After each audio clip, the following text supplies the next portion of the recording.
बिस्मिल्लाहिर्रहमानिर्रहीम। दरख्त और ऑर्गेनिक खेती की जानब से इम्तियाज़ हुसैन पंजुथा।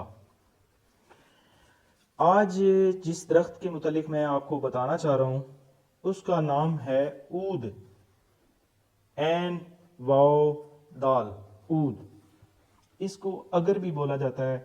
इंग्लिश में भी अगर आप इसका नाम लेंगे तो अगर वुड कहेंगे, और इसी तरह अगर आप इसको उर्दू में कहेंगे तो वो भी अगर कहा जाता है, जैसे अगर बत्ती होती है। तो इसी तरह फारसी में भी इसका नाम अगर है। अरब पूरे में इसका नाम ऊद बोला जाता है। तो इससे परफ्यूम भी बनते हैं। अगरबत्ती की तैयारी में भी इसी लकड़ी का इस्तेमाल किया जाता है। पूरे अरब में जितने गहवाखाने होते हैं या इस्तराहात बोले जाते हैं वहाँ पे, या होटल, शादी हाल, वहाँ पे बाकायदा इनके एक जैसे हमारे यहाँ अंगीठियाँ होती हैं, इसी तरह वहाँ पे ऊद जलाने के लिए एक स्टैंड बनाया जाता है और उसके अंदर ये लकड़ी रख के ऊपर से जलाई जाती है, और पूरे इस तरह में या पूरे शादी हाल में इसकी खुशबू फैल जाती है। इंडिया में इसको एलिस वुड भी बोला जाता है, और अरब में इसको शजर अल ऊद बोलते हैं।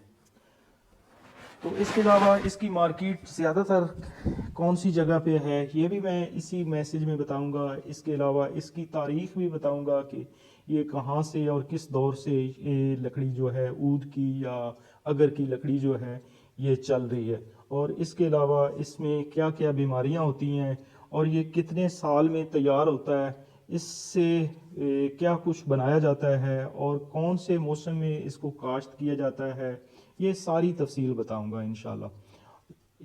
इसके अलावा इसकी लकड़ी की मांग क्या है, तो ये सारी चीज़ें आप इसी वीडियो में देखेंगे। सबसे पहले तो ये है कि श्रीलंका में, वियतनाम में और इंडिया में ये लकड़ी ज़्यादातर होती है। इस पे बिज़नेस कर रहे हैं वो लोग। तो मैं चाहता हूँ कि हमारे मुल्क पाकिस्तान में भी लोग ऊद की दरख्त को लगाएं और इसकी लकड़ी से अपना बिज़नेस करें। तो तारीख़ के हवाले से हज़रत यूसुफ़ अलैहिस्सलाम के दौर में ये लकड़ी जो है जितने भी महल थे फ़िरौन के, उन महलों में ये जलाई जाती थी, और उसके बाद फिर यूसुफ़ अलैहिस्सलाम के दौर के बाद भी ये इसी तरह चल रही है और अभी तक इसका इस्तेमाल हो रहा है। खाना काबा को इसी लकड़ी के जो अतर बनता है उससे गुस्ल दिया जाता है, और इसके ख़िलाफ़ को, खाना काबा के ख़िलाफ़ को इसी ऊद की लकड़ी से ही खुशबू दी जाती है। अब आते हैं कि ये पौधा जो है ये कितने साल में तैयार होता है और ये कहाँ से मिलेगा। तो सबसे पहले तो ये मैं बताना चाहूँगा कि दरख्त और ऑर्गेनिक खेती का सबसे पहला जो मिशन है सिर्फ इंफॉर्मेशन देना है, किसी की पब्लिसिटी करना नहीं है। तो यहाँ पे भी ये है कि मैं किसी नर्सरी का नाम नहीं लूँगा, सिर्फ ये कि आपको बताऊंगा कि फ़लाँ एरिया से आपको मिल जाती है। यानी जैसे मैं कहूँ कि लाहौर से आप किसी बड़ी नर्सरी से ले सकते हैं, इसी तरह पत्तों की है, इसी तरह आप छोटी नर्सरी वालों से बात करके वो मंगवा के दे सकते हैं। तो ये पौधा जो है 4 साल में तैयार हो जाता है, और पिकनिक मेथड जो है आसिफ शरीफ साहब का मेथड जो है हमारे उस्ताद मोहतरम का, उसके मुताबिक आप इसको काश्त कर सकते हैं। क्योंकि इसको ना तो पानी की बहुत ज़्यादा ज़रूरत होती है और ना ही, और कोई भी फसल है आपको पता है कि पिकनिक के हवाले से हो तो उसको इतनी पानी की ज़रूरत नहीं होती।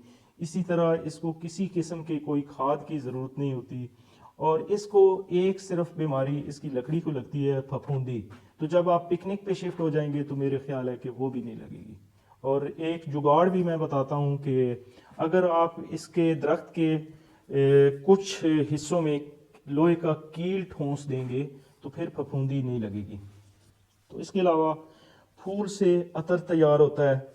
इसकी लकड़ी जो है वो अगर जलाई जाए तो उससे खुशबू होती है। तो अब मैं ये बताना चाहूँगा कि कौन से एरिया में ये दरख्त लगाया जा सकता है। तो जहाँ पे बर्फ़बारी होती है वहाँ ये दरख्त नहीं लगाया जाएगा।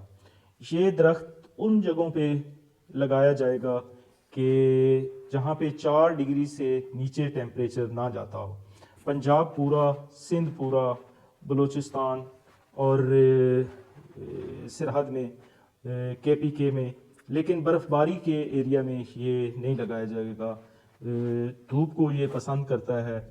تو اس کے لگانے کا موسم جو ہے وہ بھی میں آپ کو بتا دیتا ہوں کہ فروری اور مارچ، سخت سردی میں یہ نہیں لگانا چاہیے، یعنی دسمبر نومبر میں نہیں لگانا چاہیے، جنوری میں نہیں لگانا چاہیے، فروری اور مارچ معتدل موسم ہو۔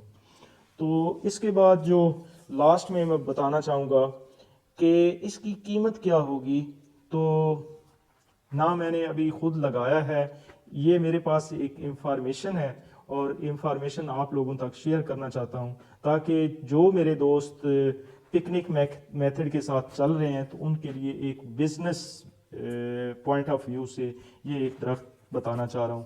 تو اس کے متعلق یہ کہا جاتا ہے کہ اس کی لکڑی جو ہے $100 فی کلو، اس کی لکڑی سیل ہوتی ہے $100 فی کلو، اور اس کا تیل جو ہے $30,000 پر کلو کے حساب سے سیل ہوتا ہے، اس کے اندر سے تیل بھی نکلتا ہے، اور اسی طرح اس کا پھل جو ہے وہ $10,000 پر کلو کے حساب سے۔ لیکن یہ جو ریٹ میں بتا رہا ہوں اس کے متعلق میرے پاس اتنی انفارمیشن اکٹھی نہیں ہوئی، باقی جتنی بھی میں نے انفارمیشن دی ہے وہ انشاءاللہ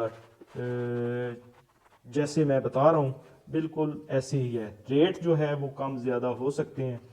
تو دعاؤں میں یاد رکھیے گا، آج کے لیے یہ درخت آپ کو میں تحفے کے طور پہ بتا رہا ہوں کہ اس درخت کے متعلق سوچیں، اس کو لگائیں، انشاءاللہ میں خود بھی لگاؤں گا۔ دعاؤں میں یاد رکھیے گا، فی امان اللہ۔